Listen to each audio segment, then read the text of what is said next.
Shalom Ibu Bapak Saudara, selamat pagi. Berjumpa lagi dalam renungan harian dari Bukit Sion Makale berdasarkan bacaan harian Gereja Toraja hari Rabu tanggal 24 Maret 2021. Bacaan firman Tuhan kita pada pagi hari ini dari kitab Injil Yohanes pasal 11 ayat 44 sampai ayatnya yang ke-50. Namun sebelum kita membaca dan merenungkan kebenaran firman Tuhan ini, terlebih dahulu kita minta pertolongan dalam doa. Mari kita berdoa.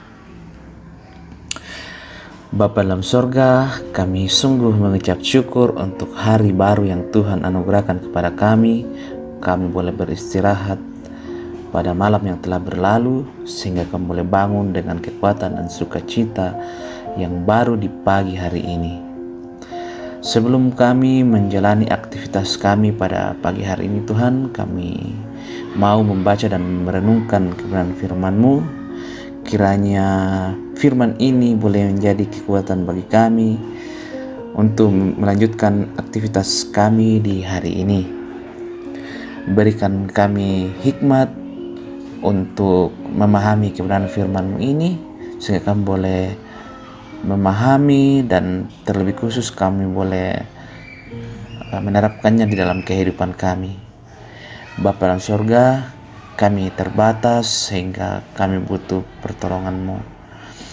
Inilah doa kami ya Tuhan, kami siap mendengarkan firman-Mu. Di dalam nama Yesus kami berdoa, amin. Injil Yohanes pasal 11 ayat 44 sampai ayat yang 50. Firman Tuhan berbunyi, orang yang telah mati itu datang keluar, kaki dan tangannya masih terikat dengan kain kapan dan mukanya tertutup dengan kain peluh. Kata Yesus kepada mereka, bukalah kain-kain itu dan biarkan ia pergi. Banyak di antara orang-orang Yahudi yang datang melawat Maria yang menyaksikan sendiri apa yang telah dibuat Yesus, percaya kepadanya. Tetapi ada yang pergi kepada orang-orang Farisi dan menceritakan kepada mereka apa yang telah dibuat Yesus itu. Lalu imam-imam kepala dan orang-orang Farisi memanggil mahkamah agama untuk berkumpul, dan mereka berkata, apakah yang harus kita buat? Sebab orang itu membuat banyak mukjizat.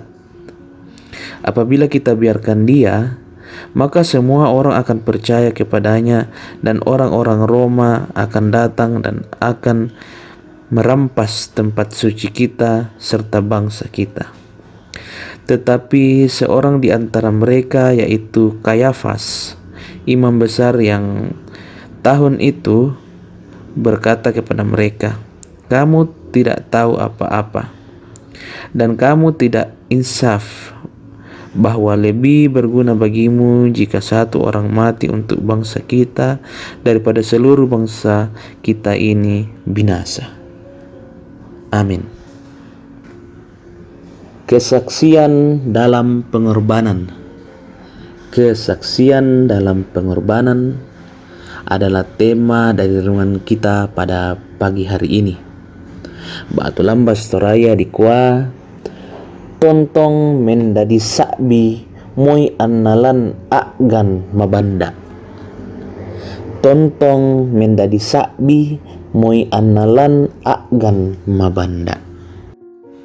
Bapak Ibu Saudara, kesaksian merupakan hal yang saya rasa sudah pernah atau mungkin sering kita lakukan.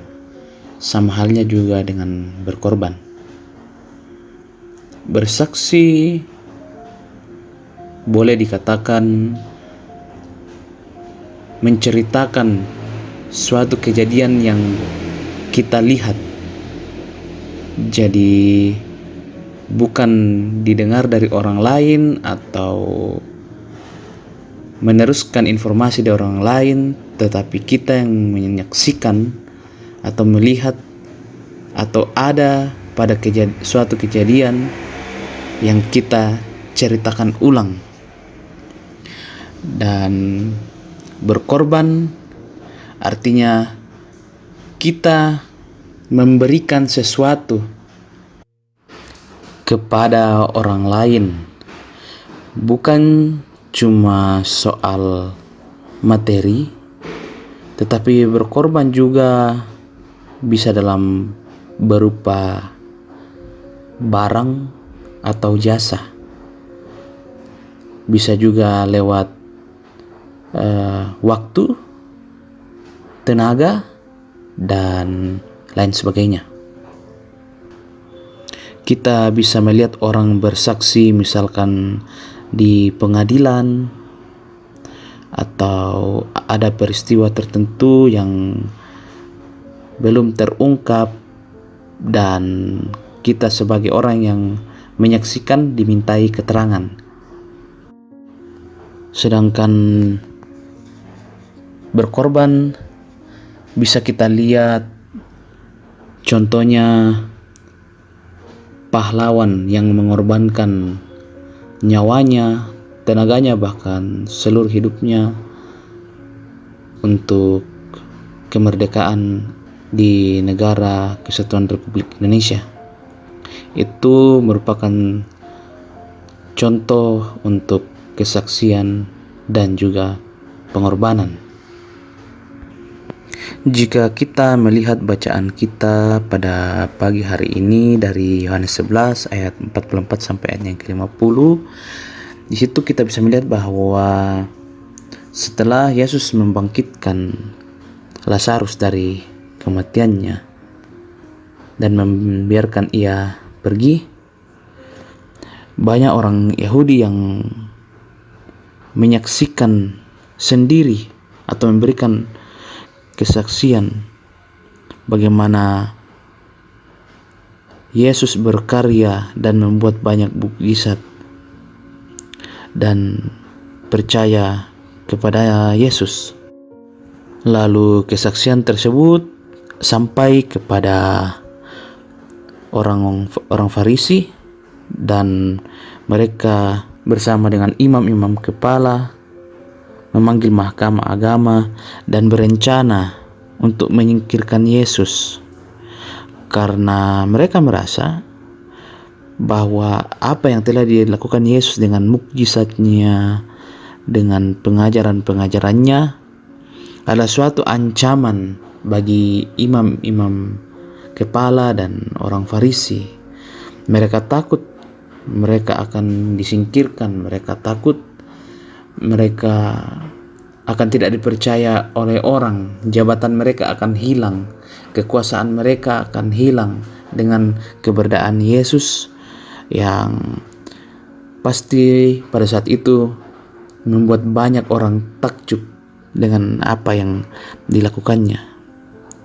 Tetapi berbeda dengan imam-imam kepala dan juga orang Farisi, Kayafas, seorang imam besar pada tahun itu, berkata pada ayat 49 dan ayat yang ke-50, kamu tidak tahu apa-apa dan kamu tidak insaf, bahwa lebih berguna bagimu jika satu orang mati untuk bangsa kita daripada seluruh bangsa kita ini binasa. Kayafas tahu bahwa Yesus ini adalah juru selamat dunia, Mesias yang dijanjikan, bahwa dengan kematian Yesus akan menyelamatkan seluruh dunia. Demikianlah juga dengan rencana Allah. Rencana Allah ialah kematian Yesus untuk keselamatan manusia, dan itulah bukti kasih Allah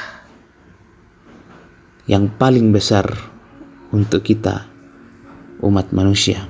Kasih itu melayani dan selalu bersedia berkorban. Sebagai pengikut Kristus, tekanan sering datang menyerang. Namun kita percaya bahwa Allah turut bekerja dalam berbagai kesulitan dan mengubahnya menjadi sukacita bagi yang tetap mengasihi Allah. Allah hadir setiap keadaan sulit untuk memajukan pemberitaan Injil ke seluruh dunia. Karena itulah kita dipanggil untuk tetap bertahan dan tetap setia bersaksi pada panggilan mulia Allah. Allah berjanji tidak akan meninggalkan kita. Roh Kudus diberikannya untuk menguatkan kita menjadi saksi-saksi Kristus di dunia, menyaksikan bagaimana pengorbanan Yesus di kayu salib demi keselamatan umat manusia. Oleh sebab itu, Injil harus terus disebar, Injil harus terus disampaikan agar dunia tahu bahwa hanya Yesuslah Tuhan dan Juru Selamat satu-satunya. Amin. Mari kita berdoa. Bapa dalam sorga, terima kasih untuk kebenaran firman-Mu yang boleh menyapa kami di pagi hari ini, yang boleh mengingatkan kami, menegur kami untuk terus bersaksi sekalipun di dalam tekanan atau penderitaan, menyaksikan bahwa Yesus Kristus adalah Tuhan dan Juru Selamat satu-satunya. Berikan kami kekuatan dan kemampuan untuk melakukan firman-Mu, sebab tanpa Tuhan kami yakin kami tak mampu untuk mengandalkan diri kami sendiri. Bapa dalam sorga, pada saat ini juga kami datang berdoa untuk jemaat Tuhan di dalam setiap pekerjaan tanggung jawab. Engkau memberkati setiap pekerjaan jemaat Tuhan, supaya dari dalamnya mereka boleh beroleh berkat, berikan kemampuan, kekuatan, supaya dapat melaksanakan tanggung jawab masing-masing. Jemaat Tuhan dalam pendidikan, Tuhan menolong supaya dalam proses belajar mengajar mereka boleh memahami setiap pelajaran dan kelak boleh mereka pakai terlebih khusus dalam memuliakan nama Tuhan. Berkati jemaat Tuhan dalam tanggung jawab sebagai orang tua, sebagai anak. Tuhan pelihara setiap umat-Mu supaya mereka boleh melalui hari ini dengan penuh sukacita dan menyerahkan seluruh hidup ke dalam tangan Tuhan. Juga kami berdoa Tuhan untuk jemaat yang dalam kelemahan tubuh atau sakit, baik yang dirawat di rumah sakit maupun di rumah. Tuhan tahu apa yang menjadi keluhan mereka, Tuhan tahu apa yang menjadi sakit penyakit mereka. Maka Tuhan sendiri yang akan memberkati kanan, minuman, obat-obatan yang mereka konsumsi supaya membawa kesembuhan yang asalnya dari Tuhan. Dan juga Tuhan menolong tangan-tangan yang merawat setiap umat Tuhan yang sakit, baik keluarga maupun tenaga medis, berikan kesabaran, berikan hikmat di dalam merawat setiap jemaat yang sakit. Dan juga ya Tuhan, kami berdoa untuk bangsa dan negara kami, terlebih khusus pemerintah kami, mulai dari tingkat pusat hingga ke pelosok tanah air. Kiranya semua boleh mengangkat tanggung jawab dengan baik, boleh memerintah negara ini, boleh membawa kesejahteraan bagi masyarakat Indonesia, terlebih khusus untuk pemerintah kami di Kabupaten Tanah Toraja dan Toraja Utara. Berkati bupati dan jajarannya hingga ke daerah-daerah, sehingga semua boleh bersinergi untuk membangun daerah kami. Bapa dalam sorga, kami juga berdoa untuk proses vaksinasi COVID-19. Tuhan menolong kegiatan ini supaya boleh membawa kebaikan dalam rangka penanganan dan pencegahan pandemi COVID-19. Bapa dalam surga, kami siap untuk menjalani hari ini, namun kami selalu menyerahkan hidup kami untuk Tuhan pelihara, Tuhan pimpin, sehingga kami tak mengandalkan diri kami, melainkan kami andalkan Roh Kudus dari Tuhan, sehingga kami bisa menjalani hari ini dengan baik dan penuh sukacita. Bapa dalam sorga, inilah doa kami, ungkapan syukur kami, permohonan kami, yang kami bawa hanya di dalam satu nama, yaitu nama Yesus. Itulah Tuhan dan Juru Selamat kami. Amin. Baiklah Bapak Ibu Saudara, demikianlah renungan kita pada pagi hari ini, renungan dari Bukit Sion Makale, hari Rabu tanggal 24 Maret 2021. Tuhan kiranya yang menolong Bapak Ibu Saudara dan saya untuk menjalani hari ini. Tuhan dipermuliakan. Amin.